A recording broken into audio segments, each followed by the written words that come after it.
Welcome back, friends! It's time for another video from my series Star Trek The Official Starships Collection, where I talk about the next release from Eaglemoss, from their series Star Trek The Official Starships Collection. This time I'm going to talk a bit about special issue number 7, released in November 2016, and it's Spock's Jellyfish ship.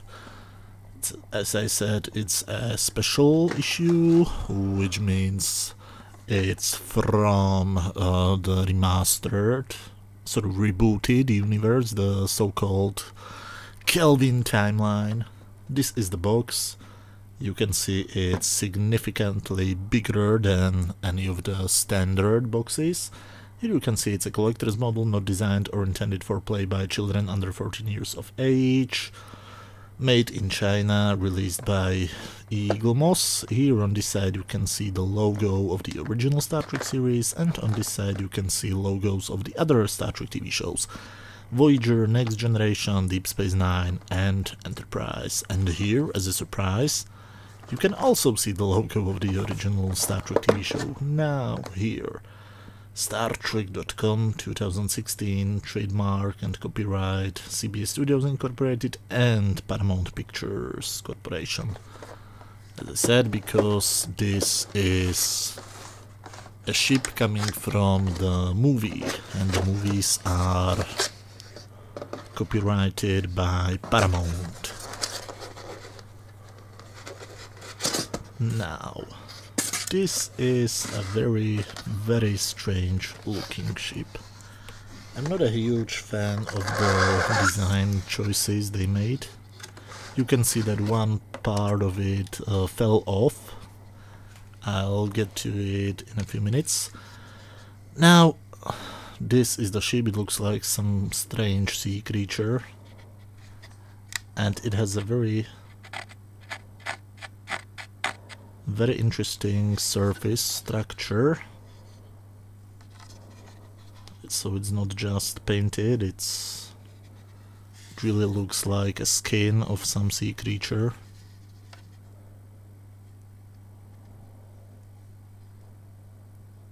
Very interesting, but also very strange. As I started to say, I'm not a huge fan of the design changes they have done. This looks nothing like a Star Trek ship, at least from the so-called Prime timeline. Now here in this middle part, as you can see on the bottom, there is a gap between the two parts. I'm not sure if it's supposed to be there or not, but it doesn't look very nice.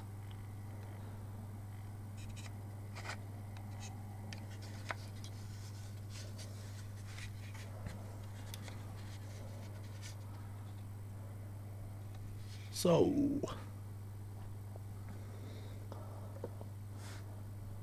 not really sure what should I think about it. And the strange thing is this little black metallic thing. It fell off and I have absolutely no clue where is this thing supposed to be.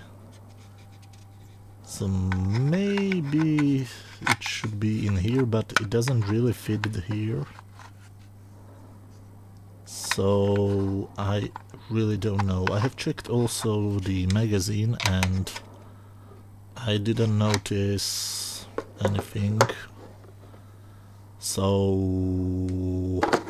no clue. And this also looks like a slightly different material.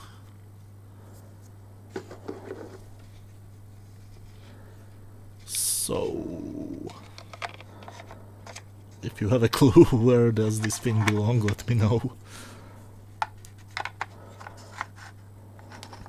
But it's a strange thing. It looks like it almost fits in there, but no. I also thought that maybe it was supposed to be inside here, but it also doesn't really fit there, so I have no clue. If you have a clue, let me know. Let's move on. Now,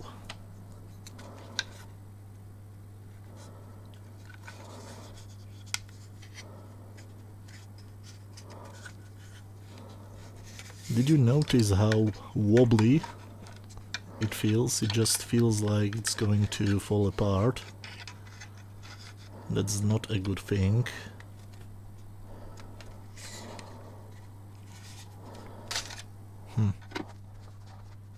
Not sure what I should think about this.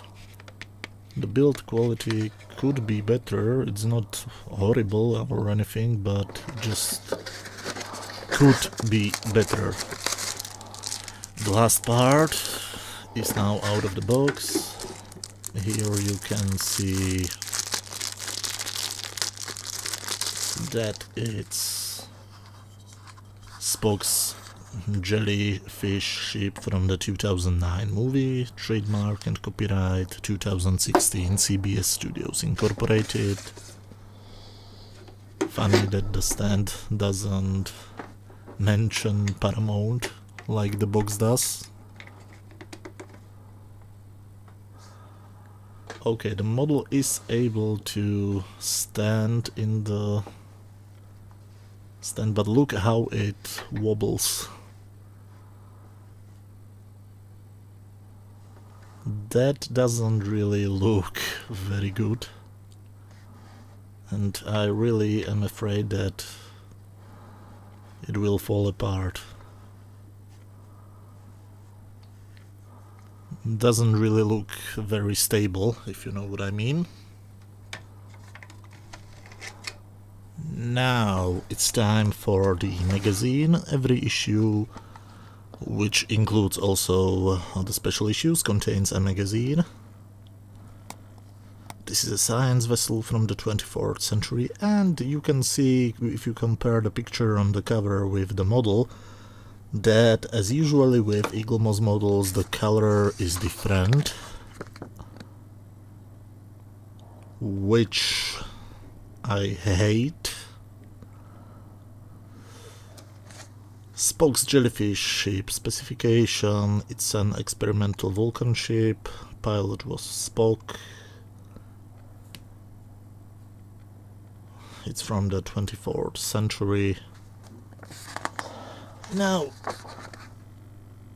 Leonard Nimoy, rest in peace. This is an article about the Jellyfish ship itself, with this huge picture of the CGI model. Designing the Jellyfish.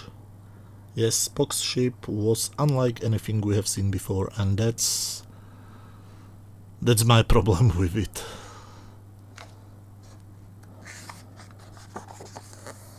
Now here on the sides you can see early versions of the ship.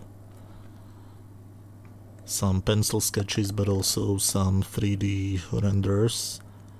And these things look like they belong in the Star Wars prequels, and definitely not in Star Trek. It's sad that none of the designers worked on the movie.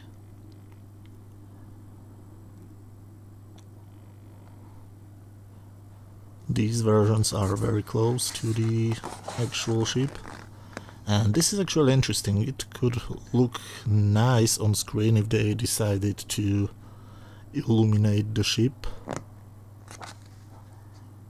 This is the inside of the ship.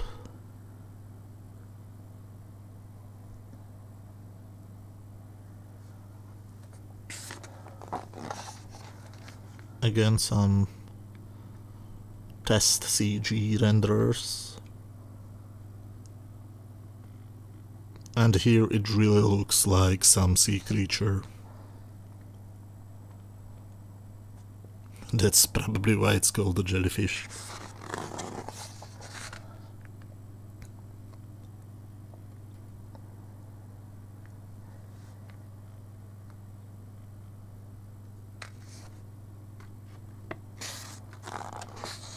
And this is actually, I think, the final design, or at least very close to the final design.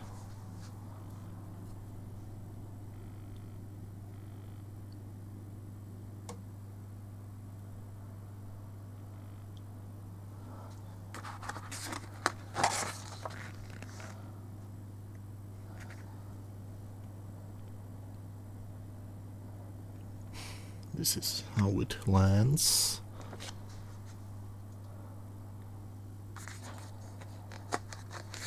Okay, so that was Spock's Jellyfish. I don't really like the design of the ship, but to be honest, I kind of like the model, even though it could be built better.